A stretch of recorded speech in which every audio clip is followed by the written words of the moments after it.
Assalamualaikum warahmatullahi wabarakatuh. Perkenalkan, nama saya Aldi Noel Juliandara dengan NIM 21052161877. Di sini saya akan mempresentasikan Concrete Non-Destructive Test di mata kuliah Teori dan Praktik Pengujian Bahan Dasar Pengambil Bapak Ebersya Abdillah Pratama.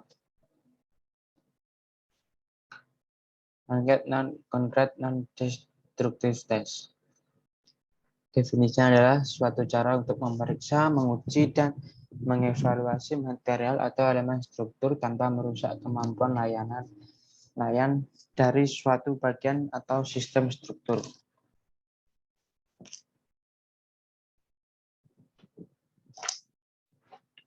Metode penguji yang tidak mempengaruhi kegunaan suatu bagian atau sistem tetap dianggap tidak merusak, bahkan jika mengandung tindakan invasif.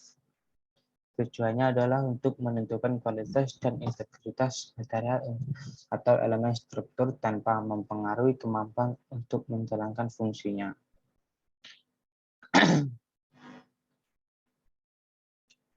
Jenis-jenis pengujian beton keras dengan metode Concrete Non-Destructive Test. Yang pertama ada hammer test. Hammer test ini adalah bertujuan untuk memperkirakan nilai kuat tekan beton yang terpasang yang didasarkan pada kekerasan permukaan beton pada seluruh bagian komponen struktur. Alatnya seperti ini. Dan prinsip kerjanya adalah dengan pantulan massa di ujung alat. Pada permukaan beton yang rata, pada sisi luar alat terdapat bagian yang akan menunjukkan nilai pantulan atau rebound tersebut. Pengujian ini biasanya dapat dilakukan pada struktur kolom dan balok stalab sebagai penyangga konstruksi. Standar acuan pekerjaan adalah ASTM J805, EN 12504, JGJ per T 23 2001, PS 1881 per 202, DIN 104842. Ilustrasinya pelaksanaan pekerjaan hammer test seperti gambar di sini. Lalu yang kedua ada ultrasonic pundit atau USV adalah metode yang digunakan untuk mengukur kecepatan hantaran dari gelombang ultrasonik yang melewati suatu beton. Nah, seperti ini. Dan prinsip kerjanya adalah kecepatan lambat gelombang yang melalui suatu media padat bergantung pada sifat elastis media padat tersebut. Jika digunakan dengan baik dan benar, alat ini dapat memberikan informasi yang banyak mengenai kondisi bagian permukaan atau bagian dalam beton.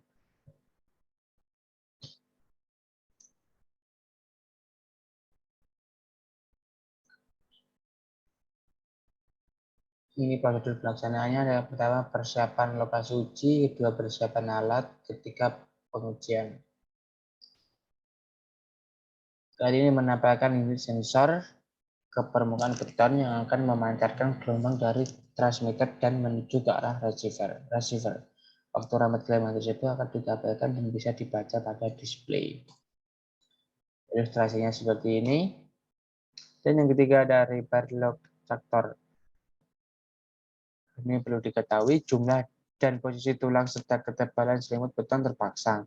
Dari hasil pemeriksaan ini dapat diketahui secara pasti kondisi aktual bangunan sehingga dapat diketahui kapasitas bangunan terpasang. Pengerjaan ini bertujuan untuk mendapat dimensi tulangan yang terpasang dan jarak tulangan yang terpasang di lapangan. Alatnya seperti gambar ini. Lalu prinsip kerjanya adalah memanfaatkan medan elektromagnetik yang mudah terpengaruh oleh adanya metal atau logam. Dalam hal ini adalah berupa tulangan baja di dalam beton, lebih mudahnya seperti detektor logam. Penggunaan standar acuan pekerjaan SNI 07 2052-2002 baja tulangan beton. Cara kerjanya adalah mendeteksi tulangan, unit sensor ditempelkan pada permukaan beton lalu digeser perlahan sambil diamati di bacaan display. Arah gerakan sudah tegak lurus pada sumbu tulangan yang akan dideteksi. Barometer ini akan terdengar pada nada sinyal bila sensor mendeteksi keberadaan tulangan. Selanjutnya posisi atau titik ini ditandai, lalu posisi scanning bisa vertikal maupun horizontal. Ilustrasi pelaksanaan pekerjaannya seperti ini. Lalu yang selanjutnya adalah impact exhaust test. Adalah pelaksanaan pengujian untuk deteksi rongga atau cacat pada struktur. Tes ini mengandalkan efek perambatan gelombang pada suatu media struktur. Teknik yang paling umum di antaranya adalah pulse echo, impact echo test, impulse response, dan analisis spektural gelombang permukaan. Alatnya seperti ini. Lalu prinsip kerjanya dengan membuat mechanical impact atau benturan mekanis dengan ketukan palu atau lainnya yang menghasilkan gelombang dengan frekuensi 1-60 kHz dengan panjang gelombang dari 50 mm sampai 2000 mm yang merambat dalam suatu medium selama media tersebut elastis semungkin menggunakan standar acuan ASTM. Lalu cara kerjanya adalah senyawa diserap oleh bidang di antara air dengan zat padat. Partikel padat tersebut mengandung muatan sisa pada permukaannya dapat positif atau negatif atau keduanya.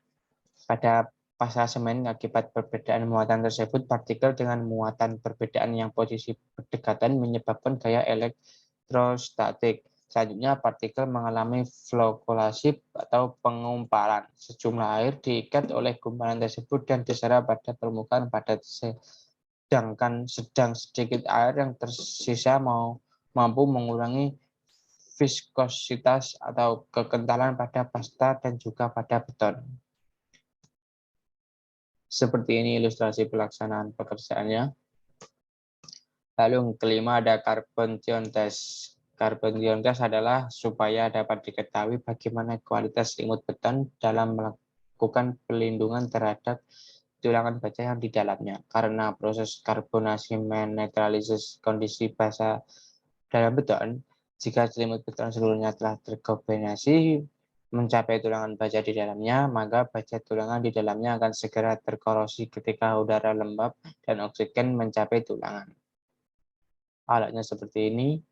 Lalu prinsip kerjanya adalah ketika karbon dioksida dan oksida dengan elemen tertentu bereaksi dengan mineral, dengan semen terintegrasi dan menghasilkan karbonat, misalnya kalsium karbonat. Dan proses karbonasi juga disebut depasivation. Karbonasi menemukan bagian bawah permukaan beton dengan perlahan. Waktu yang diperlukan untuk karbonasi dapat diperkirakan dari mutu beton. Jika semut beton sebelumnya telah terkarbonasi mencapai tulangan baja dalamnya, maka baja tulangan dalamnya akan segera terkorosi ketika udara lembab dan oksigen mencapai tulangan. Menggunakan standar acuan pekerjaan ASTM dan surat edaran Menteri PUPR nomor 25 tahun 2015. Ilustrasi pekerjaannya seperti ini. Baik, sekian dari saya. Apabila ada kesalahan kata mohon dimaafkan. Akhir kata, assalamualaikum warahmatullahi wabarakatuh.